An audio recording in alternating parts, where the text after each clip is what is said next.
Hello everybody, I am AngryBird. So, let's have a look at ranked game number 3. We are playing the same division, 2nd Year Guard Tank Corps, and we're up against Dantetroy, who is playing the 28th Jaeger. So, not a division that's seen played much 1v1 competitively nowadays. What I'm going to do with this game is look at my deployment, and then what we'll do is have a look at the start of the replay, and then we will move on and we'll show game number 4.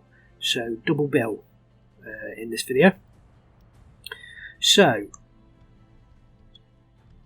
I think both of us are playing balanced income, and I think strategy at the start was, if you notice the units, basically we're setting up an all-round defence, not really attacking too much. So I don't think we're pushing for any flags that aren't ours at the start of the game. So very much setting up a defence to start with. On the left-hand side, we've got 5 Guardia Comrotti in the half track. So I don't, although I don't play 2nd Guard Tank Corps at the moment, I'm not sure whether I would take this in the half track now. In these 2 games, the use of half track was quite good, but against more competitive players, I'm not sure whether the extra cost of the half track is worth it, so I may come back to that and decide later. So these 8 units are split between the total left flank and the town in the centre left. So going to the left, I think we have 1 Guardia, 1 Ognamachiki, sorry, 2 Ognamachiki and 1 Guardia. So the Ognamachiki taking the forest, that's where they're best utilised, because in the heavy forest, so this is the light forest, this is the heavy forest. In the heavy forest is always, unless you're towards the edge, you're always in 100 metres vision distance. You know, when the infantry unit spots the next infantry unit, they're 100 metres away. So that means that the Ognamachikis can use their flamethrower immediately. So you want to use them in the heavy forests. They can be used in the towns, and I think we'll see that in the next game, but mostly they're used in the heavy forest at the start. And then the other units are going into this town. So I had a little quick look at this beforehand, and more recently I've been setting up, so units that I send to this town, I tend to set them up down here on this main road. But I actually quite like them set up here, because they can come along this road here and then into the town, and the only time they're really sort of open to enemy fire is at this cross section here. So any units that come up here, you know, they can't fire on them at this point before they get into the town, because actually this town is quite a distance from the 50-50 line. So even though they're coming up, probably going further distance to go up here and then along, it's probably actually safer, and you lose less units that way. Often though, this town isn't necessarily contested at the start, so I'm not sure I would put 3 units in there now. I'd probably just put 2 units in there at this point. Okay, so in the centre we've got the T-34-85, 2 more Ognamachiki and 1 Guardia, and they are going for this compound here. So it looks like I haven't separated up the Ognamachiki's deployment, so that's a mistake. So if you have them selected, press tab, and if you look at the bottom here, if you press tab, I think the default is tab, it will go between the selection. So you just lay down a unload position command. I have it hotkeyed to G, but I don't think that's the actual original hotkey. Press tab, and then press a new unload command, and that will put them in different places. So that's a handy tip for you if you didn't know that. I think, again, this is a terrible route for them to take, actually, having looked at this again, because they come all the way up here and then along this town, and when they get to the edge of this town, there are units in this light forest by that stage. So they start coming across here and they'll get picked off, even like machine gun fire. So they're within 1,000 metres. So one tactic is to put a sniper just here, and they can pick out the transports, the unarmoured transports that can go by. You put a support gun in, and they will be able to take the units as they trundle along this road to the compound. So the much better way to do this is either take them along this road here, up to there, or sort of follow where this tank's gone, take them up here, fast move them to about here, or even fast move them to about here, and then move them across open ground. They might, about this point, they might still get caught in the open, but hopefully they'll be shielded. They're not necessarily definitely lost. I think the better route is this first one along this road here, because you can fast move to this point, and then in fact you can fast move all the way along this road, I reckon. So that's a bad route. That's a bad routing that I've put there. Bad unit route. So for these two woods here, I'm contesting that with Ognomachiki. Again, I think this is bad route to take. So I've just placed an unload at command. So this is me. This is only my third game, so I'm still getting used to the maps, the units, the micro, that kind of stuff. So I've not split up the orders for this one, so that's a mistake. And the routing I've got them is going all the way up here, and then trundling out in the open along this sort of crossroads here. It's ridiculous. You get a support gun to here, and they're just easily taken out. Half track, just take them out. Sniper, and from that distance, cannot quite reach from that distance, but they've managed to get maybe a sniper into this house here, then that can take them out. So, and it's not implausible either, because the 50-50 line's here.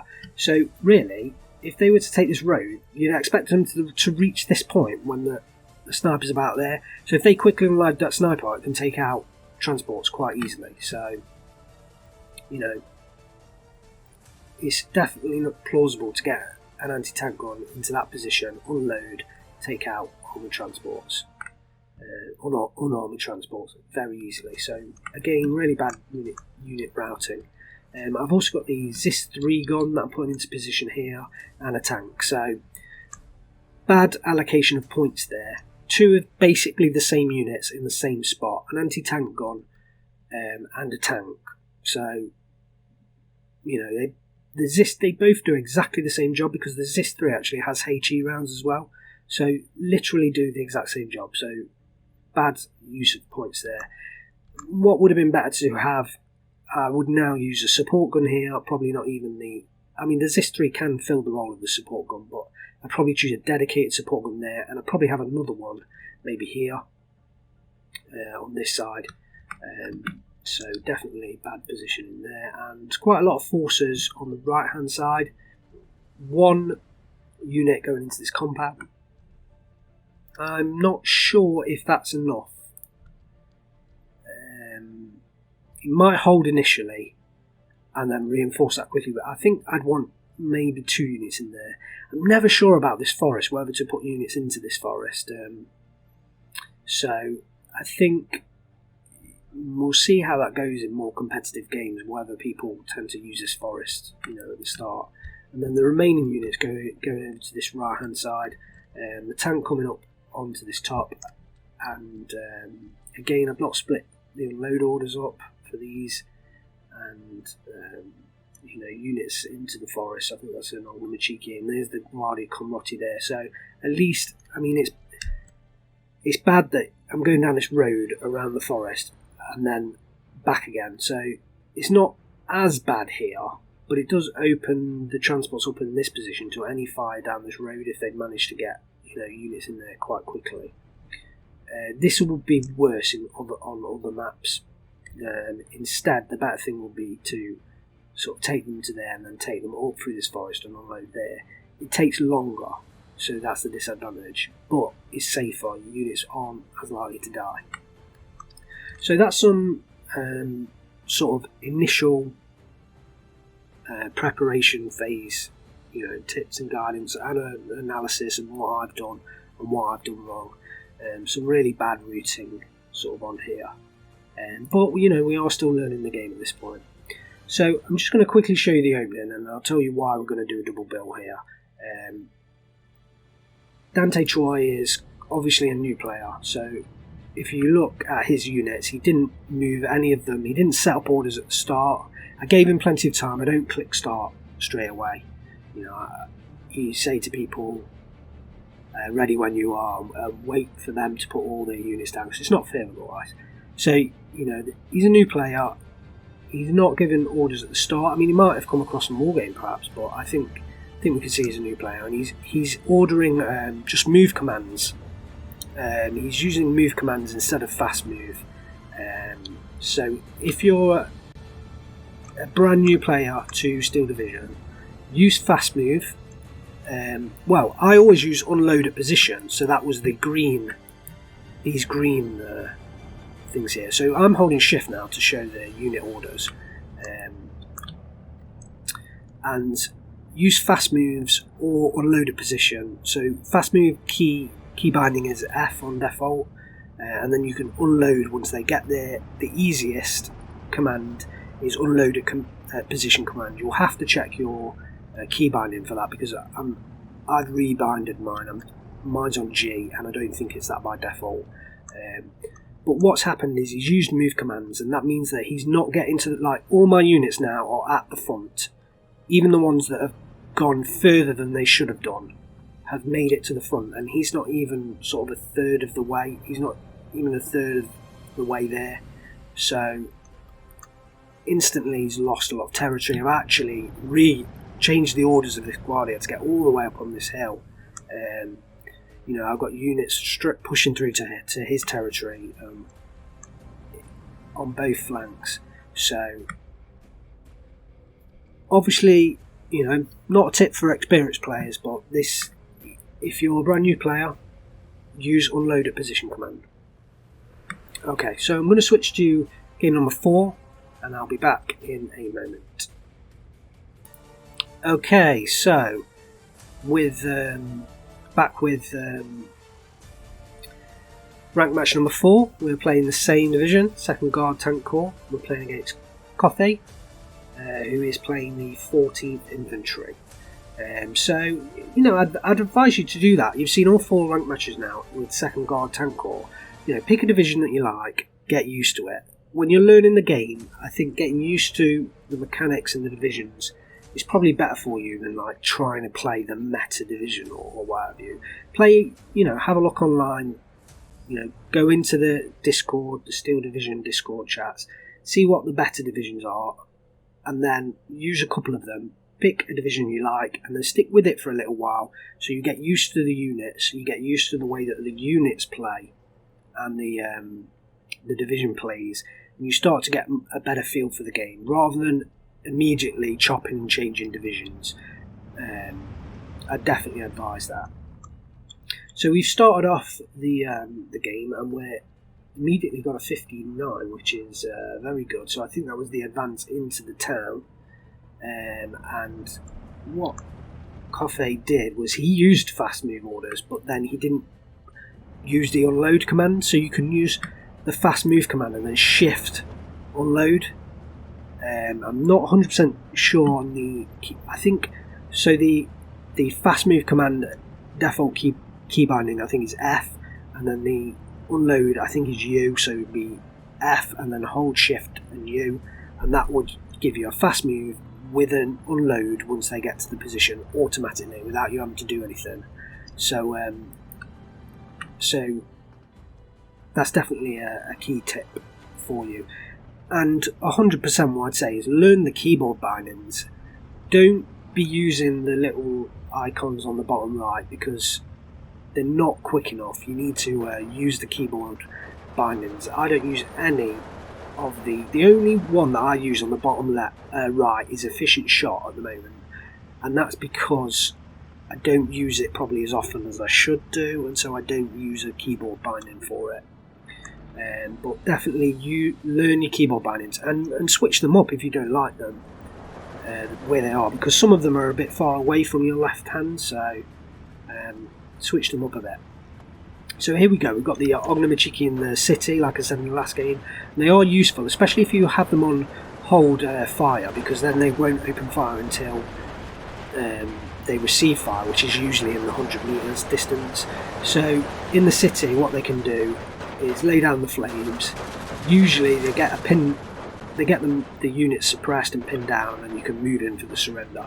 You generally don't want to use them unsupported though, because a good player will move out of the 100 metre range, which they don't have any weapons to fight with. So they've got the flamethrower at 100 metres and the PPSH at 100 metres. So a good player will move out of the 100 metre range, and then you can't even fight them, and they'll just pick these two men off very easily. So just be aware of that. So we have pretty much cleared up the town on the left, and we're pushing forward. But he does bring in these pioneers, but again, he's kind of brought them up to the edge of the forest, and then he's using a move command. But really, he wants to fast move them down to around here and get them unloaded so they can get into the fight immediately, because he's losing the town on this side. Now, on the right hand side, these Erzatstruppen have pushed through, and there wasn't enough of a defence in this forest. There was just two of them Machiki, which are taken out by the Erzatstruppen. So don't have the Ognamachiki on the edge here, because if they get seen at this distance, they're outside the 100 metre range, so the enemy will just pick them off. So that's what I was saying earlier. And he's brought up 3 Stugs, which did manage to take out my T-34-85. It was not the T-34-76, the upgraded version. I did manage to get the gun jam, but really he didn't need the investment into 3 tanks here. 3 tanks was too many. 1 tank at the start of the game would have been enough. Bit more infantry into this forest, bit more infantry into the centre position here, and only 1 tank supporting. He could have played around these buildings here for the line of sight, in this position here. Bring them in and out of line of sight to ensure that you're getting good, shots on the units that you want to get shots on. So I'm reinforcing that position on the right, 2 Guardia, and I'm thinking 2 Guardia is probably good enough to beat the 2 Erzatstruppen. Because they've got the dishearten trait, they can take them out. They should be okay dealing with that. And then we're clearing up the Erzatstruppen here in the forest as well. So we're still keeping the 15-9, but you remember what I was saying earlier about getting these Beglite Pioneers into the game? They would have already been unloaded and in the game by now, but I think, again, probably a newer player. I would say he's decent. He just needs a few more. So let's pause it here because it's right towards the end. He surrenders at this point. So Coffey hopefully is still playing the game, because I know a lot of people, I know that some people have dropped the game.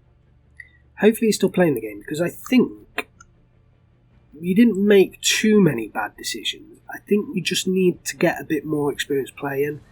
The unit compositions aren't that bad. I wouldn't have brought the Pack 40 in at the start, but the Tiger is fine. The position's not fantastic. I would have wanted it more. Do you see the line of sight down here is blocked off, which is allowing this T-34 to come further forwards. But if he'd have positioned it here, then that's perfect line of sight down here. So just if, they're not major issues really. Again, unit choice around here, too many Stugs, which meant that they didn't have the points to invest in infantry. But that's not, they're not like major problems. again, a little bit of a micro issue, but the units that's been selected, the Beglite Pioneers, they will tear apart at the moment on this patch. They will tear apart probably this entire Soviet infantry that I've got here. Those 3 Beglite Pioneers will destroy them all. They are that good at the moment. So he's brought the right units in. He's bringing in the mortars. Probably would have only brought 1 at this point, but he's bringing in 2 mortars. So he's selecting the right units. He's unloaded these, again, Beglite Grenadiers, good units. Probably wouldn't have brought them in the half tracks because that ups the price. But I don't think he's selected the wrong units. He's just sort of put them down too defensive. You want to be bringing them down into this position, into the fight. You've got to be wary about this Guardia, but I think once you see it immediately, if you unload the first vehicle, it should... Luckily he's got the half tracks and he's got the stug back there that should suppress that. So I hope he's stuck with the game. I hope he's got a bit more practicing, because he's taken out both these tanks down here. I mean, I know I was saying only 1 tank. These 3 tanks worked for him, but he lost the territory because he didn't have the infantry. So I'd much rather only have 1 tank, play around the line of sight, and you can probably still get the same results. I mean, here, if you play around the hill, you can move up and down the hill and play around with the line of sight that way. So that was game 3. We got a victory. Game 4, we got another victory. So progressing quite well at the moment. I'm getting used to the units, understanding them a lot better, and getting a bit more competent with the second guard. So I think I move away from them and try a different division in the next few games. But stick with it. Please like, comment, subscribe. Hopefully the sound is a little bit better on these videos, because I had a comment to say that the sound wasn't fantastic. So hopefully it's a bit better on this one. Let me know your thoughts on the videos. Let me know if you think you want different kind of content. I think as we move through the ranked matches, at the moment we're getting some players that are quite new to the game, because actually this match was played when the game was first released, but I'm quite delayed in actually covering the match. But as we get into the Orsha Cup, obviously the games will be very competitive, so we'll be able to look at specific things that a competitive player really looks at, when they're playing the game, that kind of thing. So hopefully there'll be for the more intermediate and advanced players, hopefully there'll be more for you to get from those videos in the future. Anyway, I'm going on for too long. Thanks very much for watching. I will see you in the next video.